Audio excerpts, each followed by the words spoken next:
So the purpose of this particular action is to coerce compliance by Steve Bannon, who is the only person out there who thinks that he's above the law. I would suggest using a phrase Mr. Bannon uses quite frequently, catch the signal, not the noise.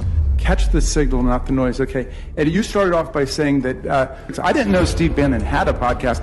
You've been on Steve Bannon's podcast 3 different times. Way more than 3. Okay, at least 3 times that I could find just by Googling it here. So do you accept that Joe Biden won the 2020 presidential election?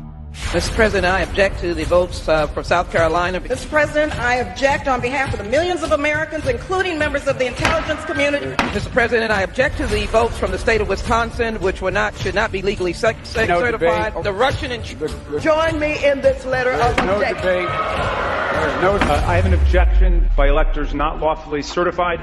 Do you accept that he won the election by more than 7 million votes and defeated Donald Trump? So I think that this was the first time in America's history where the mailbox beat the ballot. Do you think there's any evidence, and where is that evidence? I believe that had mail ballots not been sent to people who had not requested them, that Donald Trump would be sitting behind the Resolute Desk. Okay, but let's put it this way. Do you agree that 61 different federal and state courts have rejected every claim of electoral corruption or fraud that has been advanced? Do you agree with that? I don't, and the reason is those claims are not evaluated because in many of the circumstances you referenced, jurisdiction was the principal question. So I think it requires a review of the procedure. Do you have any case authority in the land where a court has determined that there was electoral corruption or electoral fraud that materially affected the outcome of the election in any state in the union? Do you have one? Which I believe is a real failure of the judiciary. I think the Article 3 courts failed our country by not exercising more jurisdiction over those questions. Now, there's a difference in whether or not fraud existed and whether or not there's an adequate remedy.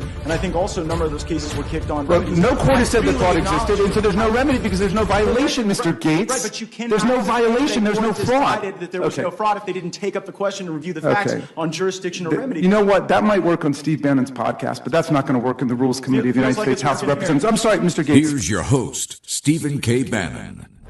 Let's say that the exact same attack had taken place, but let's say it wasn't the Proud Boys. Let's say it was Al-Qaeda or ISIS.